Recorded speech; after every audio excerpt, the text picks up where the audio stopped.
Un jour, nous dit Anas ibn Malik, le prophète a fait un sermon, et il dit, je n'ai jamais entendu un sermon aussi éloquent, aussi fort.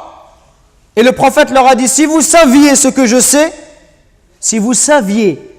sais, vous ririez peu et vous pleureriez beaucoup. Si vous saviez la gravité de l'enfer, la dureté du châtiment, si vous saviez tout cela, vous pleureriez beaucoup et vous ririez peu. Et là, les compagnons, ils ont couvert leur visage et ils se sont mis à pleurer tout en couvrant le son de leurs pleurs. Chers musulmans, la question qu'il faut se poser maintenant, quel est le mérite de pleurer par crainte d'Allah? Et pourquoi est-ce que ces gens du paradis, lorsqu'ils étaient sur terre, pourquoi est-ce qu'ils pleuraient par crainte d'Allah? Aujourd'hui, où beaucoup de gens, ils pleurent pourquoi? Ils pleurent pour le dunya. Des gens, ils pleurent parce qu'ils gagnent les élections, ou parce qu'ils les perdent, ou parce que son équipe de foot favorite a été éliminée, ou alors parce que son pays est qualifié en Coupe du Monde. Ou pire que cela encore, quand il y a l'hymne national, avant un match de football, et tu le vois, il est debout, et il est concentré, il a les larmes aux yeux, et il te dit, j'ai des frissons. Aujourd'hui, on a des frissons pour ce genre de choses. Illa man rahimallah. On a des frissons quand on voit le drapeau de son pays, quand on les voit jouer en Coupe du Monde, quand on entend l'hymne national, on tremble. Et quand on entend la parole d'Allah Azza wa Jal, on ne tremble pas, on n'a pas de frissons, on n'est pas touché, on n'est pas ému.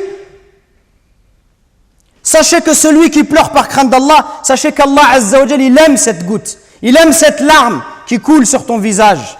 Aujourd'hui, la vie d'ici-bas, elle prend trop de place. On aime trop de dunya, on aime trop l'argent. Au point où même quand on fait la prière, avant la prière, pendant la prière, après la prière, on pense qu'à l'argent. Les commerçants, ils pensent à leur business. Est-ce qu'ils tournent, est-ce qu'ils ne tournent pas? Et chacun, il est préoccupé par sa voiture, par ses enfants, etc., etc. Au point où cette prière, elle n'a plus de saveur. Elle devient thaqilatun ala an-nufus. Elle devient une lourdeur pour les croyants, une lourdeur pour les âmes. Cette prière, on ne la goûte plus, ça devient un fardeau dont on veut se débarrasser. Le prophète, alayhi salatu wassalam, nous dit, il n'y a rien de plus aimable à Allah Azza wa Jal que 2 gouttes et 2 traces. Et parmi ces gouttes, il a cité une larme versée par crainte d'Allah.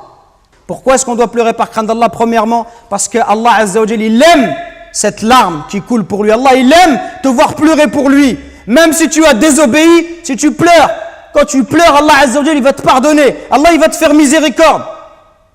Deuxièmement, sachez que celui qui pleure par crainte d'Allah, Allah il ne le fera pas rentrer en enfer. Le prophète alayhi salatu wassalam nous dit, n'entrera pas en enfer un homme qui a pleuré par crainte d'Allah.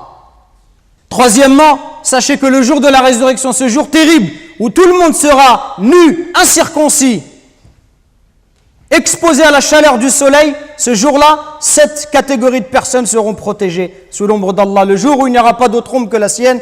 Et parmi ces catégories, le hadith du prophète alayhi salam nous dit un homme qui pensa à Dieu loin de tous les regards, qui prouve sa sincérité. Il est tout seul et il pense à la création d'Allah. Il voit la grandeur des cieux et de la terre, la grandeur des montagnes. Il voit la perfection de la création d'Allah Azza wa Jal. Il pense à tout ça. Il pense à sa vie misérable. Il pense à sa faiblesse. Il pense au fait que si Allah ne le guide pas, tout seul, il ne peut pas trouver le droit chemin. Il a peur du châtiment de l'enfer. Il espère la récompense d'Allah. Il espère voir le prophète alayhi salatu wassalam au paradis. Il espère qu'Allah lui efface tous ses péchés.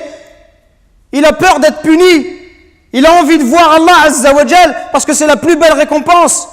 Celui-là qui est tout seul, par sincérité envers Allah, et il se met à pleurer, Allah Azza wa Jal, il a pris l'engagement de le protéger. Donc ne soyez pas désespérés, la porte du repentir, la porte de la miséricorde, elle est grande ouverte, mais prenons cette voie-là et détachons-nous de la vie d'ici-bas. Détachons-nous de la vie d'ici-bas, arrêtons systématiquement de parler de dunya et notamment de football, parce que beaucoup de jeunes, ils sont éprouvés par ça. Dès qu'ils sont à la mosquée, à l'extérieur, la seule discussion qu'ils ont, c'est le football et rien d'autre. Pas une seule fois tu les entends parler d'Allah, pas une seule fois tu les entends parler d'un verset coranique, pas une seule fois d'un hadith, toujours et la même chose, le football, le football. C'est Shaitan qui nous a dressé ce filet, comme un pêcheur qui jette son filet à la mer. Shaitan, par ses loisirs, ses divertissements qui sont extrêmement nombreux dans la société de consommation dans laquelle nous vivons, il cherche à dissiper et à éloigner le serviteur d'Allah Azza wa Jal. Et il le préoccupe. Certains par le football, d'autres par la musique, d'autres par autre chose. Au point où le serviteur, il n'a dans son cœur que l'amour de ces choses-là.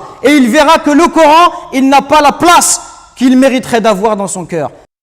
nous récoltons vos dons pour la construction d'une nouvelle mosquée à Longjumeau. Walillahi alhamd. Barakallahu fikum, qu'Allah il accepte ces dons de votre part. Et continuons, Inch'Allah. Et bi'idhnillah, dans pas longtemps, on espère avoir de bonnes nouvelles. Qumu ila salatikum yarhamni wa yarhamkumullah.